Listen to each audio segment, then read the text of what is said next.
दोस्तों, जो नेता जमीन पर उतरता है, जमीन पर संघर्ष करता है, बेहतर रणनीति बनाता है और जनता की आवाज बुलंद करने का दावा करता है और जनता उसे पसंद भी करती है, उससे सबसे ज्यादा पता है कौन डरता है? उसके विरोधी।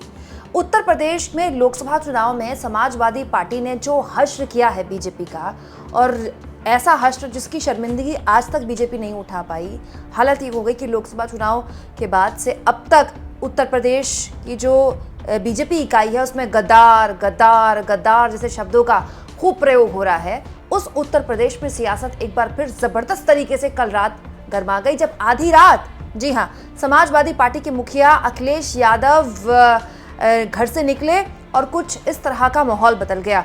दोस्तों, जयप्रकाश नारायण इंटरनेशनल सेंटर पहुंचे अखिलेश यादव कल, लेकिन उनको वहां से जाने से रोकने के लिए सेंटर के बाहर टिन के शेड लगा दिए गए।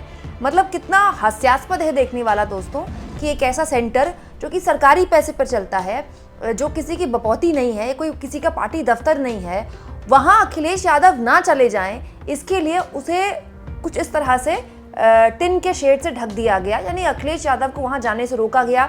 इसके अलावा भारी पुलिस बल वहां पर तैनात था। सबकी गुजारिश ये थी कि साहब अंदर ना चले जाएं, अखिलेश यादव अंदर ना चले जाएं। दोस्तों, हालत ये हो गई कि आज सुबह भी अखिलेश यादव का जो निजी आवास है, जो उनका घर है, उसके बाहर देखिए क्या फोर्स लगी हुई है। दोस्तों सोचिए, उत्तर प्रदेश में, जिस राज्य में पुलिस फोर्स की इतनी कमी है, टैक्स पेयर पर चलने वाली पुलिस फोर्स अखिलेश यादव के घर के बाहर तैनात कर दी गई है। क्यों? क्योंकि आज 11 अक्टूबर है, जयप्रकाश नारायण की जयंती है और वो उनको श्रद्धांजलि देने जाने वाले हैं। केवल मूर्ति पर माल्यार्पण करने जाने वाले हैं और अखिलेश यादव ऐसा ना कर लें, गलती से भी अखिलेश यादव वहां ना पहुंच पाए, इसके लिए बकायदा उनके घर के बाहर पुलिस फोर्स तैनात कर दी गई है। मतलब मूर्तियों पर माल्यार्पण करना तो हमारे देश में एक औपचारिकता है दोस्तों, लेकिन अखिलेश यादव को वो करने से भी रोका जा रहा है। दोस्तों, कल रात जब अखिलेश यादव JPNIC सेंटर पहुंचे और कुछ इस तरह से उनके आने से पहले टिन के शेड से उसे ढक दिया गया, इसे लेकर अखिलेश यादव ने खुद ये वीडियो शेयर की, कहते हुए कि किसी को नमन करने या श्रद्धांजलि देने से रोकना सुसभ्य लोगों की निशानी नहीं है। उसके अलावा दोस्तों, अखिलेश यादव ने देखिए अपनी तस्वीरें भी शेयर की हैं। जो टिन के शेड लगाए गए थे, अखिलेश यादव वहां ना चले जाएं, इसके लिए समाजवादी पार्टी जिंदाबाद, उनके कार्यकर्ताओं ने उन शेडों पर यह लिख दिया। और अखिलेश यादव ने कहा, यह है भाजपा राज में आज़ादी की दिखावटी अमृतकाल, श्रद्धांजलि ना दे पाए जनता, इसीलिए उठा दी गई दीवार। भाजपा ने जो रास्ते बंद किया वो उनकी बंद सोच का प्रतीक है। भाजपा जयप्रकाश नारायण जी जैसे हर उस स्वतंत्रता सेनानी के लिए अपने मन में दुर्भावना और दुराव रखती है, जिसने भी देश की आज़ादी में भाग लिया है, कि देश की आज़ादी में भाग न लेने वाले भाजपाइयों के सगे साथियों के अंदर का अपराध बोध है, जो उन्हें क्रांतिकारियों की जयंती तक पर लोगों को श्रद्धांजलि अर्पित नहीं करने देता। इसको लेकर अखिलेश यादव की पार्टी ने जबरदस्त तरीके से मोर्चा खोल दिया। दोस्तों, आज सुबह की भी अखिलेश यादव ने तस्वीरें शेयर की हैं, जहां पर वो बता रहे हैं कि भाजपा लोग हो या उनकी सरकार, इनका हर काम नकारात्मकता का प्रतीक है। पिछली बार की तरह समाजवादी पार्टी के लोग कहीं जयप्रकाश नारायण जी की जयंती पर उनकी मूर्ति पर माल्यार्पण न करने चले जाएं, इसीलिए उन्हें रोकने के लिए हमारे निजी आवास के आसपास बैरिकेडिंग लगा दी गई है। दोस्तों, इस पूरे के पूरे मसले पर प्रशासन का क्या जवाब है?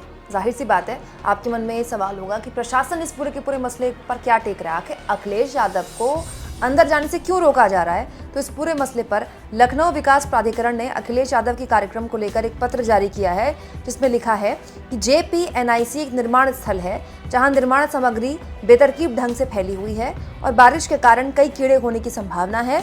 सपा प्रमुख अखिलेश यादव को Z+ श्रेणी की सुरक्षा मिली हुई है। इसके कारण सुरक्षा कारणों से उनके लिए प्रतिमा पर माल्यार्पण करना और JPNIC का दौरा करना सुरक्षित और उचित नहीं है। मतलब अखिलेश यादव की सुरक्षा को लेकर लखनऊ विकास प्राधिकरण इतना चिंतित है कि वो ये कह रहा है कि क्योंकि अखिलेश यादव को Z+ सुरक्षा मिली है और वो VVIP हैं और वहाँ तो सामान ऐसे बेतरकीब पड़ा हुआ है, निर्माणाधीन एरिया है वो, और अखिलेश यादव वहाँ जाएंगे तो कहीं उनको चोट ना लग जाए, अखिलेश यादव की सुरक्षा में कोई चूक ना हो जाए, इसीलिए अखिलेश यादव को हम वहां पर जाने से रोक रहे हैं। लेकिन अखिलेश यादव और उनकी पार्टी के कार्यकर्ताओं का ये आरोप है कि JPNIC के कंस्ट्रक्शन में बड़े स्तर पर धांधली हो रही है और उसे छुपाने के लिए ये सब कुछ हो रहा है, और उसे, ताकि अखिलेश यादव अगर देख लेंगे तो उस धांधली को लेकर बड़े आरोप सरकार पर लग जाएंगे, इसीलिए ये सब हो रहा है। दोस्तों, लखनऊ पुलिस ने शुक्रवार को ही ये पूरी की पूरी इमारत और उसके आसपास का जो पूरा का पूरा ट्रैफिक है वो एक तरह से प्रतिबंधित कर दिया था। पिछले साल भी अखिलेश यादव को जब JPNIC जाने से रोका गया था, तब उन्होंने कुछ इस तरह से 8 फीट ऊंची दीवार फांद दी थी। प्रशासन के हाथ पांव फूले हुए हैं ये सोचकर कि क्या अखिलेश यादव फिर से इस साल ऐसा कुछ न कर दें। तमाम अटकलबाजियों के बीच अखिलेश यादव अपने घर से निकले, JP की मूर्ति अपने साथ खुद लेकर आए, माल्यार्पण किया और साबित कर दिया कि प्रशासन भले ही उनको रोके, लेकिन वो JP की जयंती मना कर रहेंगे। वैसे मैं आपको ये भी बता दूं दोस्तों, JPNIC का उद्घाटन अखिलेश यादव ने ही किया था 2016 में, और उसके बाद से लगातार यहाँ पर कंस्ट्रक्शन हो रहा है। 2017 में राज्य में BJP की सरकार आई और उसके बाद जो कंस्ट्रक्शन हो रहा था उसको रोक दिया गया। दोस्तों, इस पूरी की पूरी इमारत में बहुत सी संरचनाएं थी, जैसे जयप्रकाश नारायण व्याख्यान केंद्र है, एक संग्रहालय भी था, लेकिन क्योंकि अखिलेश यादव ने इसका निर्माण कार्य शुरू किया था, तब से निर्माण कार्य रुका हुआ है और इसीलिए जो प्राधिकरण है वो ये कह रहा है कि अखिलेश यादव को कहीं चोट ना लग जाए, क्योंकि वहाँ सामान ऐसे बेतरतीब पड़ा हुआ है।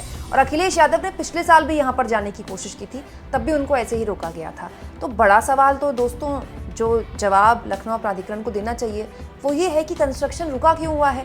भाई, डबल इंजन की सरकार है और JP का तो बहुत बड़ा योगदान रहा है, न केवल स्वतंत्रता संग्राम में बल्कि इंदिरा गांधी के खिलाफ इमरजेंसी को लेकर जो आंदोलन चलाया वो JP आंदोलन था, जिसने एक मुश्त पूरे विपक्ष को एकजुट कर दिया। और उसको लेकर बड़े बड़े विपक्षी दलों के नेताओं ने, लालकृष्ण आडवाणी भी उनमें से थे, जिन्होंने जेल की हवा खाई और उसको बहुत गर्व से ओन करते हैं भाजपाई भी।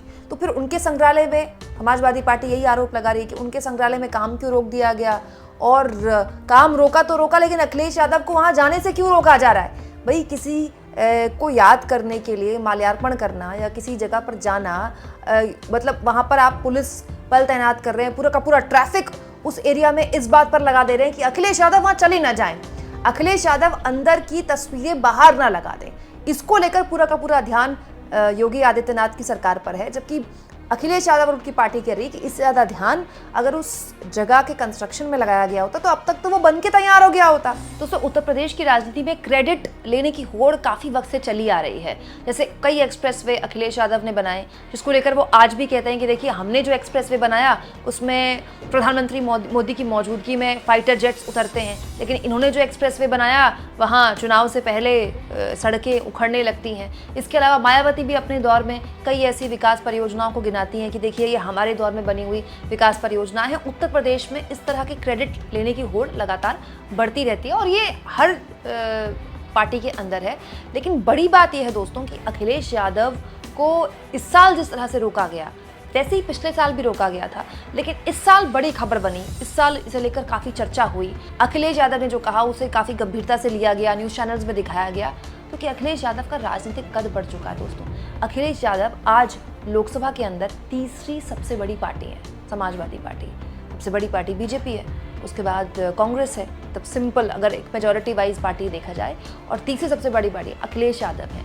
अखिलेश यादव की मौजूदगी अपने आप में लोकसभा के अंदर बहुत मजबूती से न केवल वो देश बल्कि उत्तर प्रदेश की बात रखते हैं, और आने वाले जो विधानसभा चुनाव होने हैं वो भले ही दूर हों, लेकिन अखिलेश यादव इसके लिए वक्त से पहले तैयारी कर रहे हैं। अखिलेश यादव की होशियारी, समझदारी ही थी दोस्तों कि लोकसभा चुनाव में इतनी ज़बरदस्त पटखनी अखिलेश यादव ने दे दी, जबकि वोट देने वाले समाजवादी पार्टी के उम्मीदवार को जिन्होंने वोट दिया वो जानते थे कि अखिलेश यादव PM नहीं बनने वाले हैं, ये CM का वोट नहीं है, ये PM का वोट है। उसके बावजूद भी अखिलेश यादव ने जिस तरह से कैंडिडेट्स उतारे, अयोध्या जैसी सीट पे जिस तरह से अपने एक जनरल सीट से एक दलित उम्मीदवार को उतार कर जिता दिया, ये अपने आप में इस बात का प्रमाण है कि उत्तर प्रदेश में अखिलेश यादव ने विधानसभा चुनाव में, पिछले विधानसभा चुनाव में जो शानदार प्रदर्शन किया था, भले ही वो चुनाव हार गए हों, सरकार ना बना पाए हों, उसको लेकर वो लगातार फील्ड में काम कर रहे हैं। लगातार उत्तर प्रदेश में एक प्रमुख विपक्षी दल के तौर पर समाजवादी पार्टी उभरा है, और हरियाणा में जो कुछ भी हुआ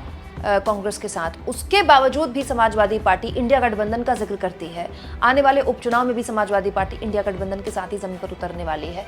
ये इस बात का प्रमाण है कि अखिलेश यादव ने हाल के सालों में एक मैच्योर नेता, एक परिपक्व नेता होने के साथ साथ जमीन पर काम करने वाले नेता के तौर पर भी अपनी मौजूदगी मजबूती से दर्ज कराई है।